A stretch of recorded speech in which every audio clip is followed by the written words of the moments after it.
So I wanted to take a moment and talk about people online who aim to discredit AI artists and invalidate their work as not being art.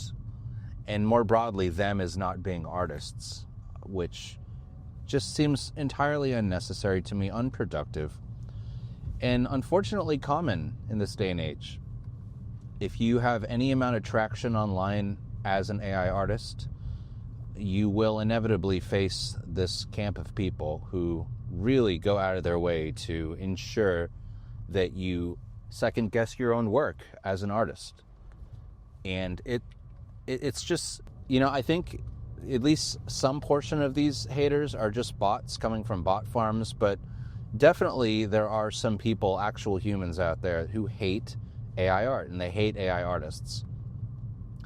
And if I had to understand where that kind of energy comes from, I would assume that it's these kinds of people who have lost their jobs to AI, which is totally understandable to be upset about that. I mean, I lost my job to AI about a year and a half ago, or at least I think I did. I was laid off for nebulous reasons. My whole department was, thinking that we were outsourced to a different department, but really I think it was the rise of AI that was kind of just like replacing everything that I was doing. And so I definitely share their frustration in that regard. And I guess people process things differently, of course. But to take that frustration and channel it in such a way that you attack others online and you make them feel bad or even responsible for the loss of your career is really unfortunate. I had absolutely nothing to do with the loss of anybody's career.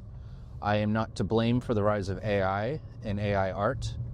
I am simply taking lemons and making lemonade. I'm learning the tools, learning how to wield AI in a way that profits me and empowers my work and my art. And I'm just running with it. And I think that's the only option that we have at this point. AI is not going anywhere. It's not slowing down. It's only continuing to evolve dramatically week by week. And, you can get left behind if you'd like. That's always your choice. But you cannot outpace it. You can't outdo AI. And so as these studios increasingly replace their workforces with AI workers and AI assistants, it's a loser's game to resist it. It really, truly is. Unless the grid goes down, this stuff ain't going anywhere, folks. And with that being said, though, I don't think traditional forms of art are really going to go anywhere. There's still going to be market viability. People are still going to pay money for a handcrafted piece of work in the same way that people will always pay more money for a handcrafted food item. You go to these restaurants and it says handcrafted this, hand-tossed that. That's not going anywhere, in my opinion. There will always, at the very least, be a boutique demand for the human touch. But largely and commercially speaking, AI is going to absolutely automate away a whole bunch of traditional processes, and it's only going to get better and more convincing and more appealing.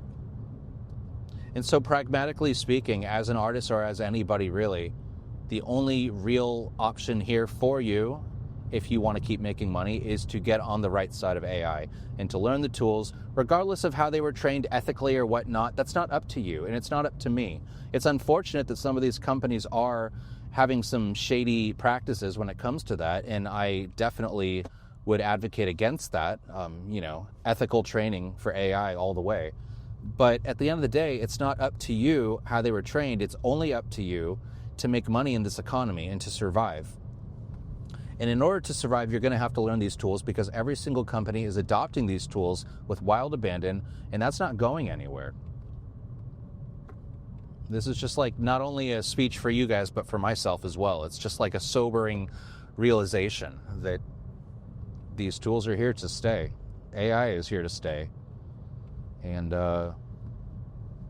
anyways,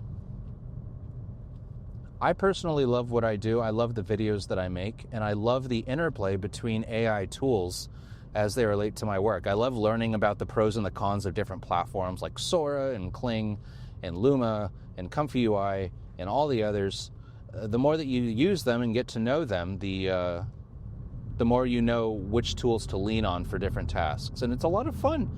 As somebody who grew up as a gamer, playing a lot of video games, I really see it as like a gamification of my process. Like, different tools have different attributes and can do different things strongly or poorly. It's a lot of fun. And I implore any of you who are skeptical or even opposed to see the fun in this. There's so much fun to be had with these tools as an artist or whatever it is that you do online. It's just a lot of fun. And I'm not getting paid for any of this. Like, I'm not being sponsored by like OpenAI or something, although that would be nice.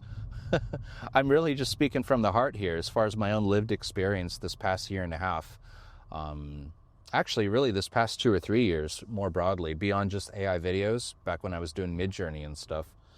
It's just, find the funness in it. I think a lot of people are not going out of their way to find the funness in these processes. They're instead choosing to spend their time dwelling on, oh, woe is me, I'm being replaced, my craft is being replaced. Yeah, it is being replaced. We're all being replaced. But you know what you do about that? You find a new role. You find a new way to make money in this ever-changing society where there's always places and ways to make money, but the means by which you make that money is always changing. So the onus is on you to keep figuring out how to do that, and nobody's going to hand it to you. It's absolutely pathetic how people are choosing to just dwell over the fact that they're being replaced. Things in life suck. Things suck. Too bad. Layoffs suck. It sucked to be laid off last year. It really did. And for many months thereafter, it sucked not being able to secure a role or an interview or anything. But I didn't waste my time. I learned the heck out of these tools. I got really comfortable with them. Learned their ins and their outs. And you know what? I got a lot of clients shortly after. It's not going to happen for everybody, and I fully acknowledge that. I got lucky. I got very, very lucky. But it doesn't mean you can't achieve the same thing. It absolutely does not. Anybody can do this. I don't understand.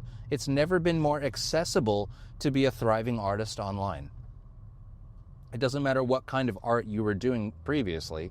You can find a way to make it work with AI and to make it more efficient and more beautiful and more awesome and more marketable. And I really encourage you not to shy away from that. Anyways, I'm kind of circling around the same points here, like a broken record, but that's because it's a really important point.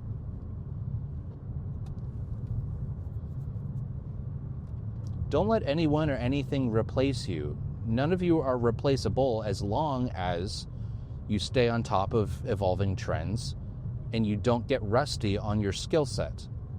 I know it's a lot to ask, especially when you have all these bills and all these commitments. Like, it does kind of suck to have to stay on top of, your craft, but that's kind of how the game works right now. That's exactly how the game works right now. You want to stay relevant, you learn the tools, the newest trends and whatnot. You stay on top of it. And I understand that not everyone's going to be passionate about it like I am. The stars just happen to align for me as far as like my history as an artist, plus my passion for computers and technology. So those two things are not always going to line up for folks. But I don't think they have to also, because the beauty about these AI tools is the simplicity in their use. They make things more and more accessible and approachable for people who were previously intimidated, regardless of what they're doing. If it's creative writing or there's so many areas that AI can help uplift your current skills.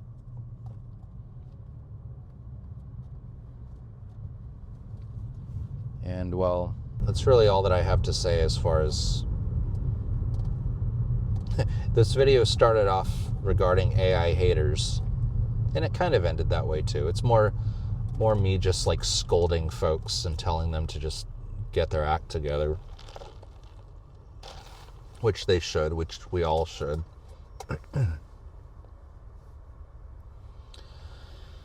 Which they should, which we all should.